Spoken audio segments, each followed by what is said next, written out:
Welcome back children. तो अभी तक हमने देखा है भिक्षा पात्र इस पौराणिक कथा का दूसरा पैराग्राफ का अध्ययन हमने किया है। तो इसमें सुप्रिया नाम की जो लड़की है वह क्या कर रही है, नगर के हर एक आंगन में अनाज पहुंचाने का जिम्मा उसने अपने सर पर ले लिया है और उस वजह से लोग उसे ताना कस रहे हैं या फिर उसे हंस रहे हैं और उसे सवाल कर रहे हैं कि तुम्हारे घर में क्या अनाज का भंडार पड़ा है क्या, तू लोगों तक कैसे, सभी लोगों को कैसे खाना पहुंचाएगी, अनाज पहुंचाएगी, ऐसे लोग उसे सवाल कर रहे। तो आगे का देखिए, सुप्रिया सबके सामने सिर झुकाकर बोली।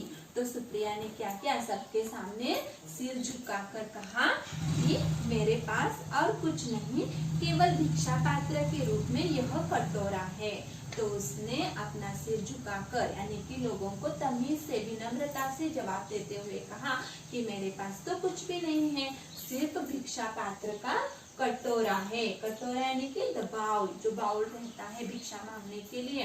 तो आपने जो भिक्षा मांगने के लिए लोग आते हैं, गरीब लोग, उनको तो देखा ही होगा, उनके पास एक कटोरा रहता है और वो क्या करते हैं, आपके सामने आकर उसे सामने करते हैं, उसे भिक्षा पात्र कहा जाता है। तो मेरे सामने तो सिर्फ यह भिक्षा पात्र है। अकाल पीड़ितों के लिए मुझे भिक्षा मांगने में कोई लज्जा नहीं है।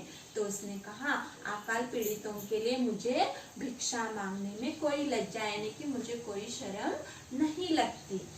हे प्रियजनों, आपकी मदद से ही महात्मा बुद्ध की आज्ञा पूरी होगी।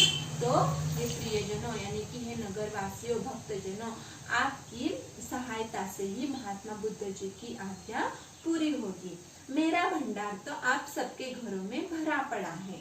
तो मेरा जो भंडार है वो आप सबके घरों में भरा पड़ा है, यानी कि आपके घर में जो भी अनाज है वो आप अगर मुझे भिक्षा के रूप में दोगे तो वही अनाज मैं अकाल पीड़ितों को दे दूंगी। ऐसे उसने समझाते हुए लोगों को कहा। आप मदद करेंगे तो मेरा भिक्षा पात्र सदा भरा रहेगा। अगर आप मेरी सहायता करोगे, मुझे आपके घर में से थोड़ा थोड़ा अनाज सभी दोगे, तो क्या होगा, मेरा भिक्षा पात्र हमेशा भरा पड़ेगा। जब जब पीड़ितों को सहायता की जरूरत होगी तब तब मैं आपके द्वार पर आऊंगी। तो जब जब अकाल पीड़ितों को आपकी सहायता की जरूरत पड़ेगी तब तब मैं आपके द्वार पर, द्वार यानी कि दरवाजा, आपके द्वार पर आऊंगी। ऐसे उसने कहा। आप जो कुछ भी देंगे वह भूखों को खिलाऊंगी और आप जो कुछ भी मुझे अनाज या खाना दोगे वह मैं भूखों को खिलाऊंगी। जब तक धरती माँ के आप जैसे पुत्र है तब तक चिंता कैसी। तो उसने कहा इस धरती माँ, धरती यानी कि अर्थ, धरती माँ के आप जैसे पुत्र है तब तक मुझे चिंता करने की कोई जरूरत नहीं है। महात्मा बुद्ध ने मधुर मुस्कान के साथ अपना हाथ आशीर्वाद के रूप में उठाया और बोले। तो महात्मा बुद्ध जी को बहुत अच्छा लगा, उसके विचार, सुप्रिया के जो विचार थे वो उनको बहुत ही अच्छे लगे और उन्होंने अपना हाथ जो है आशीर्वाद के रूप में उठाया और बोले तथास्तु, तुम्हारा संकल्प पूरा हो। तो उन्होंने उसे आशीर्वाद दिया कि तथास्तु, तुम्हारा जो भी संकल्प है, संकल्प यानी कि तूने मन में जो भी ठाना है वह पूरा हो। धनी सेठों ने अपने भंडार सुप्रिया के भिक्षा पात्र में उड़ेल दिए। तो धनी, जो भी नगर में जो भी धनी लोग थे उन्होंने अपने घर में जो भी धन था वो सुप्रिया के भिक्षा पात्र में उंडेल देना यानी कि डाल देना, उनको दे दिए। पात्र हमेशा भरा रहने लगा। तो इस वजह से क्या हुआ, सुप्रिया का जो भी भिक्षा पात्र था वो हमेशा के लिए भरा रहने लगा। अब नगर के किसी अकाल पीड़ित को भूखा नहीं रहना पड़ा। तो इस वजह से क्या हुआ, नगर के किसी भी अकाल पीड़ित को भूखा नहीं रहना पड़ा। उधर बारिश ने भी दया दिखाई और धरती की प्यास बुझाई। तो इस वजह से तब तक, जब तक बारिश नहीं हुई तब तक सभी लोगों ने मिलकर जो भी अनाज था उस सुप्रिया को थोड़ा थोड़ा दे दिया और उस वजह से क्या हुआ। तो बच्चों यहाँ पर आप समझिए कि जो भी लोग रहते हैं यानी कि प्रजा में रहने वाले सभी लोग एक जैसे नहीं होते, कोई अमीर रहता है तो कोई गरीब रहता है। तो अमीर लोगों ने जो भी भिक्षा के रूप में सुप्रिया को दिया था वो उसने लेकर अकाल पीड़ितों को दे दिया और सबकी भूख प्यास मिटाई। और थोड़े दिनों के बाद क्या हुआ, बारिश ने भी अपनी दया दिखाई। तो उसके बाद बारिश भी होने लगी। और उसने क्या किया, धरती माँ की प्यास बुझाई, यानी कि बारिश ना होने के कारण धरती पर पानी नहीं था और उस वजह से बहुत बड़ी बड़ी दरारें पड़ी थी और इस तरह से बारिश होते ही धरती माँ की प्यास बुझ गई। खेत फिर लहलहा उठे, भंडार फिर से भर गए और उस वजह से लोगों ने बारिश होने के बाद फसल उगाई और खेत लहलहा उठे और बाद में क्या हुआ, भंडार फिर से भर गए और लोगों के घर में फिर से अनाज आना शुरू हुआ। धन्यवाद।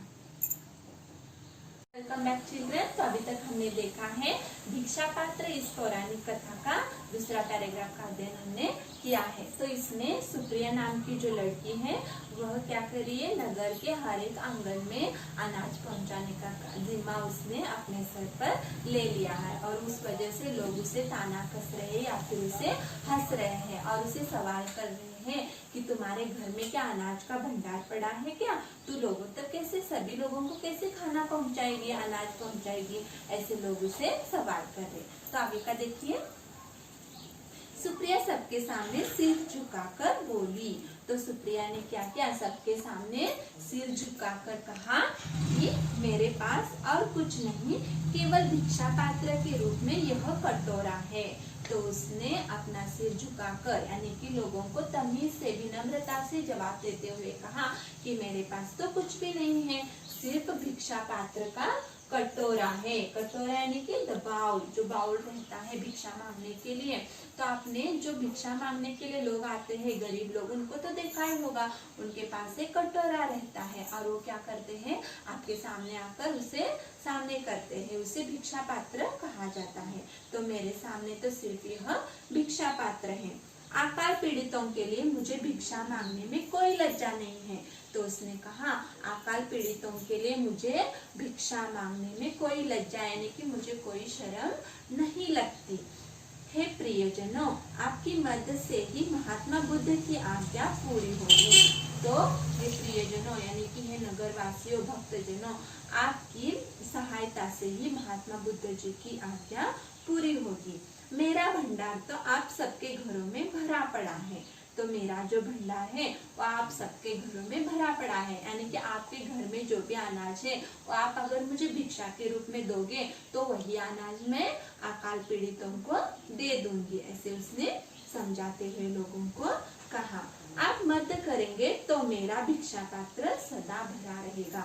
अगर आप मेरी सहायता करोगे, मुझे आपके घर में से थोड़ा थोड़ा अनाज सभी दोगे, तो क्या होगा, मेरा भिक्षा पात्र हमेशा भरा पड़ेगा। जब जब पीड़ितों को सहायता की जरूरत होगी तब तब मैं आपके द्वार पर आऊंगी। तो जब जब अकाल पीड़ितों को आपकी सहायता की जरूरत पड़ेगी तब तब मैं आपके द्वार पर, द्वार यानी कि दरवाजा, आपके द्वार पर आऊंगी। ऐसे उसने कहा। आप जो कुछ भी देंगे वह भूखों को खिलाऊंगी और आप जो कुछ भी मुझे अनाज या खाना दोगे वह मैं भूखों को खिलाऊंगी। जब तक धरती माँ के आप जैसे पुत्र है तब तक चिंता कैसी। तो उसने कहा इस धरती माँ, धरती यानी कि अर्थ, धरती माँ के आप जैसे पुत्र है तब तक मुझे चिंता करने की कोई जरूरत नहीं है। महात्मा बुद्ध ने मधुर मुस्कान के साथ अपना हाथ आशीर्वाद के रूप में उठाया और बोले। तो महात्मा बुद्ध जी को बहुत अच्छा लगा, उसके विचार, सुप्रिया के जो विचार थे वो उनको बहुत ही अच्छे लगे और उन्होंने अपना हाथ जो है आशीर्वाद के रूप में उठाया और बोले तथास्तु, तुम्हारा संकल्प पूरा हो। तो उन्होंने उसे आशीर्वाद दिया कि तथास्तु, तुम्हारा जो भी संकल्प है, संकल्प यानी कि तूने मन में जो भी ठाना है वह पूरा हो। धनी सेठों ने अपने भंडार सुप्रिया के भिक्षा पात्र में उड़ेल दिए। तो धनी, जो भी नगर में जो भी धनी लोग थे उन्होंने अपने घर में जो भी धन था वो सुप्रिया के भिक्षा पात्र में उंडेल देना यानी कि डाल देना, उनको दे दिए। पात्र हमेशा भरा रहने लगा। तो इस वजह से क्या हुआ, सुप्रिया का जो भी भिक्षा पात्र था वो हमेशा के लिए भरा रहने लगा। अब नगर के किसी अकाल पीड़ित को भूखा नहीं रहना पड़ा। तो इस वजह से क्या हुआ, नगर के किसी भी अकाल पीड़ित को भूखा नहीं रहना पड़ा। उधर बारिश ने भी दया दिखाई और धरती की प्यास बुझाई। तो इस वजह से तब तक जब तक बारिश नहीं हुई तब तक सभी लोगों ने मिलकर जो भी अनाज था वो सुप्रिया को थोड़ा थोड़ा दे दिया। और उस वजह से क्या हुआ, तो बच्चों यहाँ पर आप समझिए कि जो भी लोग रहते हैं यानी कि प्रजा में रहने वाले सभी लोग एक जैसे नहीं होते। कोई अमीर रहता है तो कोई गरीब रहता है। तो अमीर लोगों ने जो भी भिक्षा के रूप में सुप्रिया को दिया था वो उसने लेकर अकाल पीड़ितों को दे दिया और सबकी भूख प्यास मिटाई। और थोड़े दिनों के बाद क्या हुआ, बारिश ने भी अपनी दया दिखाई। तो उसके बाद बारिश भी होने लगी और उसने क्या किया, धरती माँ की प्यास बुझाई। यानी कि बारिश ना होने के कारण धरती पर पानी नहीं था और उस वजह से बहुत बड़ी बड़ी दरारें पड़ी थी। और इस तरह से बारिश होते ही धरती माँ की प्यास बुझ गई। खेत फिर लहलहा उठे, भंडार फिर से भर गए। और उस वजह से लोगों ने बारिश होने के बाद फसल उगाई और खेत लहलहा उठे। और बाद में क्या हुआ, भंडार फिर से भर गए और लोगों के घर में फिर से अनाज आना शुरू हुआ। धन्यवाद।